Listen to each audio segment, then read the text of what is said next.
Hey everybody, so today we are going to make some balloons for our books. So let's take a look at how to do that. First of all, we're going to start with a new file. We're going to go up here and we're going to call it balloons. Can I spell much? And it's just 11.5 by 8.5 or 11 by 8.5. Everything else is going to stay the same. So we'll go ahead. And the other thing we're going to do is we're going to put in 5 artboards. So there's our 5 artboards and we'll hit create. And there's our balloons and our Illustrator file. Okay, so the first thing that we want to do is go up to Window and make sure that we're in the right workspace and we're in Essentials Classic, which we are. The next thing we can do is we can see our 5 artboards over here, so that's perfect. We're going to go to our first artboard and we're going to double click it and we're going to draw a rectangle. So we're just going to get our regular rectangle tool and we're going to make sure that over here in the toolbar that we have white fill and a black stroke. And we're going to make a nice rectangle. And we'll kind of make it like a square. So if I hold my shift key, I get a perfect square. Okay, this is great. I'm going to kind of drag that up to the middle. And then I'm going to go to get my pen tool and I'm going to go to add anchor point. And I'm going to add 1, 2, 3 anchor points. I'm going to hit the letter A for my direct selection tool and I'm going to pull one of these out and I'm going to make it a little bit long. So now I have the option of leaving this as it is, or I can alter it. So if I grab the whole thing and I go into my stroke panel, and then over here by the more bars, the 3 bars, I click and say show options. I can change it to one of these other defaults. So I'm going to use this thick and thin line, and I'm going to increase my stroke size just slightly. So that gives me a little bit of something a little fancy. All right, I'm going to scroll over to my next artboard, and now I'm going to grab a different tool. I'm going to grab my rounded rectangle tool, and I'm going to hold my shift key again and make another rectangle. And I'm going to use my pen tool again to add more points, and I'm going to add 1, 2, 3 points. Grab my direct selection tool and bring out my anchor, my tail, and then I'm going to grab the whole thing, go to uniform, go to the one I was on before, and make it 2 points. So everything feels the same. Okay, so now I'm going to go back to my artboards and double click on number 3, and this time I'm going to make a circle. So I'm going to use my ellipse, holding my shift key, so I make a perfect circle. And then I'm going to add my points again, just like I did before. And I'm going to kind of bring them right here, kind of close to each other. And then the letter A will give me my direct selection tool. And I'm going to droop. I don't really want that, Command Z. I don't want that point to pop out. I want this right here. And notice that my handlebars are sticking out a little bit. So if I drag them in, I can get a nice sharp point. And I can put that point wherever I want it as long as I want it. So that's pretty good. I'm going to go back into my strokes and I'm going to increase it so it's uniform with everything else. All right, moving on to my next artboard. So I'm going to go to artboard number 4, and this time I'm also going to make a circle. But this time I'm going to make a circle where multiple people are talking. Now you can make more than what I'm showing you here. I'm just showing you a few, but like we could, so let's say 2 people are talking, they're kind of standing next to each other. So I'm doing 3 added points there and 3 added points here. I'm going to grab my direct selection tool by hitting the letter A, grabbing my point out, and then doing so on. Now let's say I was in a crowd and I had people talking. I might do 5 or 6 of these. So I want to make sure I get those all the way in so they're sharp. There we go. And now again, I'm going to make sure this is highlighted. And I'm going to go to my strokes and give it 2 points and change it to the same like everything else. So there's my last one. All right, so now let's go back to our artboard. And this time we're going to go to our last artboard and we're going to make a thought bubble. So I'm going to go ahead and grab my ellipse tool, and I'm just going to make some shapes and kind of a couple of them, maybe another one over here, and that looks pretty good. Maybe a little one over there. Now remember our Pathfinder tool, so we're going to grab everything. We're going to go up to our window, down to Pathfinder, and there it is. And remember our shape, and this is our Unite. So now we have a nice balloon, and then we're going to go and grab some circles and hold our shift key, and we're making perfect little circles, and we'll make them graduated in size. All right, and now I can take those. If I grab them all, I can move them around accordingly, shrink them up, you know, and so on. So that looks pretty good, but that gives me my thought bubble.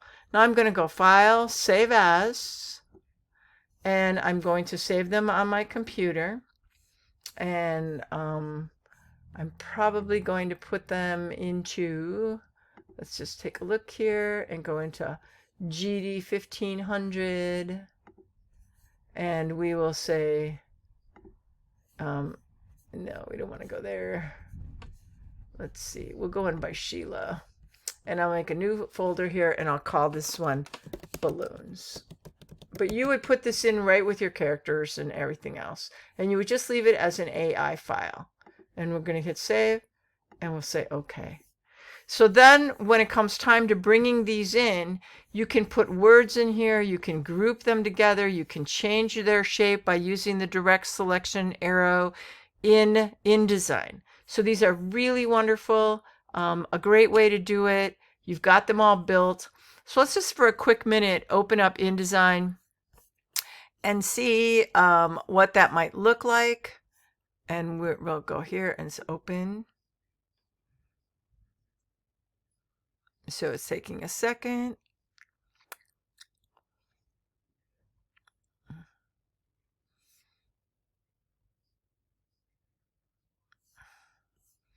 So let's go find something, open recent, and we will look at, let's see.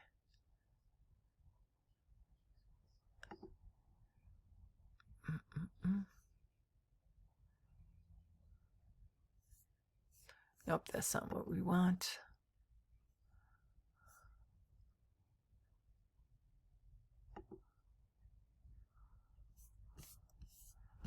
Okay, so I'm just gonna bring this over, and let's say this is my file. And remember, you know, how we had kind of created some quick backgrounds. So we'll do that really quickly.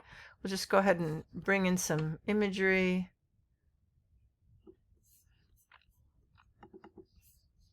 Whoops, we don't want that.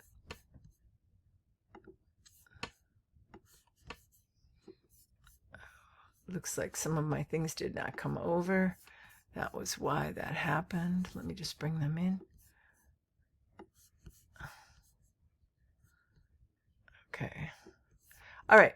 So we'll just make, we'll go ahead and give that a color. Remember, if we go to HSB, hue, saturation, brightness, it allows us to see the color picker just like as if we were in Illustrator, which is, I think, kind of nice for you. So we'll go ahead and do that. We'll add some points just like we did with our balloons. So we'll just go in here and add a couple points. And we'll grab our direct selection arrow. And well, I guess we aren't on the line. Let's zoom in there. Let's try that again.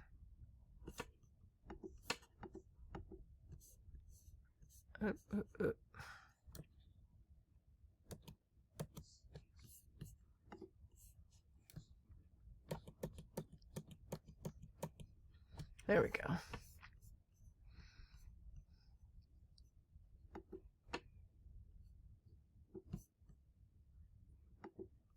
I should be on there.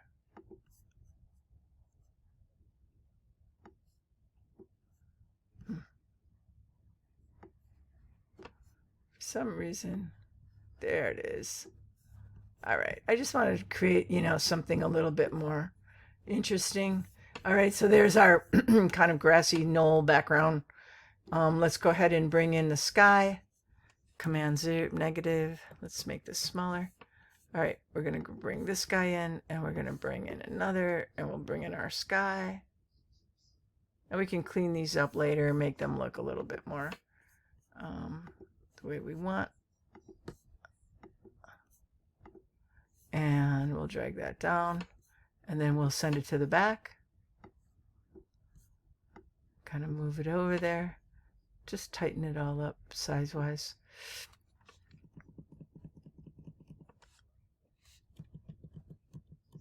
That looks pretty good. Something like that.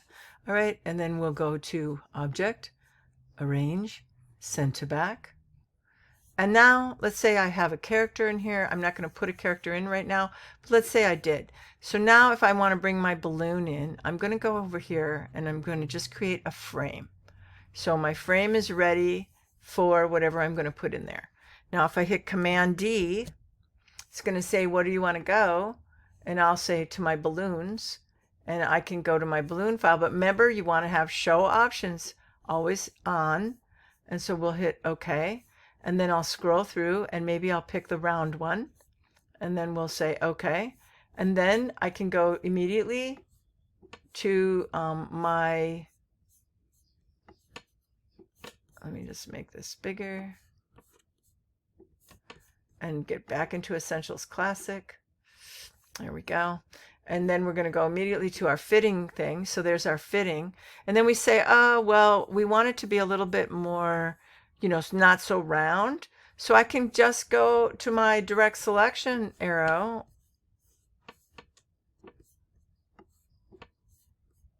I'm getting my toolbars messed up here. It looks like I lost my other toolbars.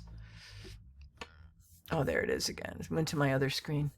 Okay, so I can just go in here to my direct selection arrow and click on it, and then I can change it to be any shape I want.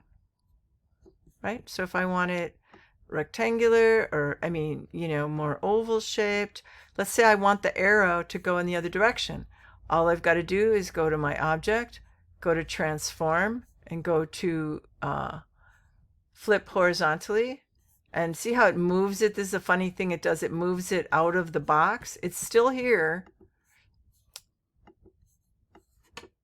somewhere. It was still here.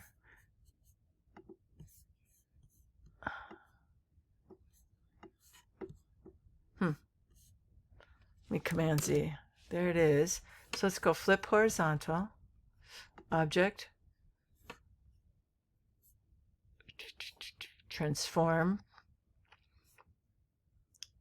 flip horizontal. So now I should be able to drag this back in, and there it is. So now I can make the arrow go in whatever direction I want. Now I'm going to put some words in there. Remember, that's why I said it had to have a white background when you built it in Illustrator. So let's just go ahead and click. Let's just zoom in.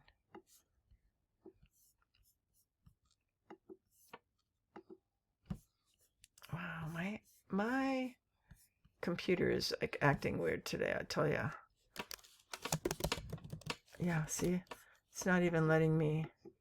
I was having problems before too. I guess I'll just have to do a text box. So we'll say, hello, how are you? And notice that I get this red box here. That red box is telling me that my box isn't big enough for my type. So there we go. So I can now drag that into my balloon, and I can see that my balloon is way too big. So either I want to make this type bigger, which I can do here, right? My box a little bit bigger, like so. Or I can also change the size of my balloon to fit nicely. So you want to make the balloons fit. And that's the thing. You'd have to make so many different sizes. where the way I'm showing you. And then I can also do some things with this font if I want. So now at this point, I might turn this into Comic Sans, and I might maybe make it center aligned and drag it over.